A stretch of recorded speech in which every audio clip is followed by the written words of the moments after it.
তুফান দেখেছি, তুফান যে পরিমাণে বিজনেস করেছে। এবছর আমরা বরবাদ দেখছি, তার চাইতেও অনেক ভালো বিজনেস করছে। আগামীতেও যে সিনেমাগুলো আসবে ইনশাআল্লাহ সেই সিনেমাগুলো তার চেয়েও আরও অনেক বড় বিজনেস করবে। আমি আপনারা একটা বিষয় লক্ষ্য করলে আমাদের পার্শ্ববর্তী দেশেই দেখবেন যে তাদের বড় ইন্ডাস্ট্রিতে এক সপ্তাহে 100 কোটি টাকা সেল হয়েছিল, সেটা ছিল তাদের কাছে বিরাট বড় ব্যাপার তৎকালীন সময়, এবং তারা খুব এক্সাইটেড ছিল এই 100 কোটি টাকা সেল নিয়ে। বাট যারা হচ্ছে মেকার ছিল, যারা হচ্ছে 100 কোটি ক্লাবে নিয়ে গেছেন, তাদের টার্গেট কিন্তু সে 100 কোটি ছিল না, তাদের টার্গেট 1000 কোটি ছিল। এখন দেখা যায় যে আমাদের পার্শ্ববর্তী দেশের সিনেমা, বড় সিনেমাগুলো 1000 কোটি ক্লাবে না পৌঁছলে তারা সুপারহিট ডিক্লারই করে না, তাদের টার্গেটই। সো আমাদের শুরু হয়েছে, আমাদের দেশের মানুষ, আমাদের দেশের সর্বস্তরের মানুষ। এবার আমি আমার দেশের সর্বস্তরের মানুষকে ধন্যবাদ জানাবো আবারও। এবার আমি যখন শুটিং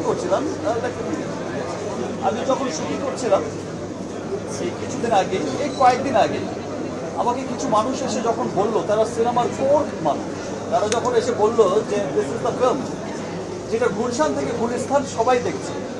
প্রথম কথাটা গুলশান আর গুলিস্তান দুই জায়গায় তো সিনেমা হল নেই, গুলশানও সিনেমা হল নেই, গুলিস্তানও সিনেমা হল নেই। ভাই ব্যাপারটা ওই রকম না, মানে গুলশান টু গুলিস্তান মানে সব শ্রেণীর মানুষ।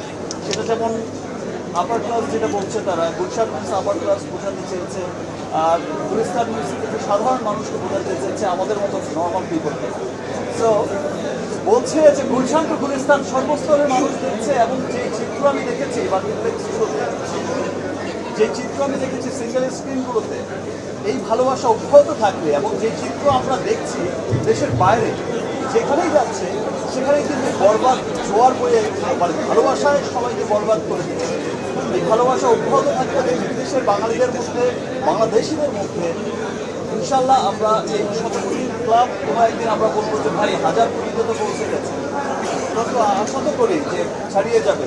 এবং এই যে বরবাদ প্রডিউসার ডিরেক্টর এই টিম কিন্তু এখন এমন সিনেমা প্ল্যান করছে সেই সিনেমার কাছে বরবাদকেও ছোট সিনেমা মনে হবে।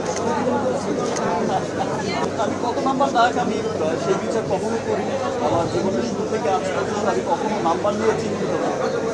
আমি কাজ করে যাই আমার দেশের মানুষের জন্য, আমি কাজ করে যাই যারা আমাকে ভালোবাসে, মন থেকে ভালোবাসে, যারা আমার সবসময় আমার সুখে দুঃখে আমার পাশে সবসময় থাকে।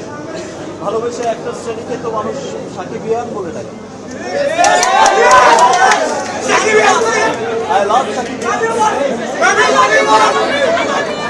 Thank you. I love Shakibiyan.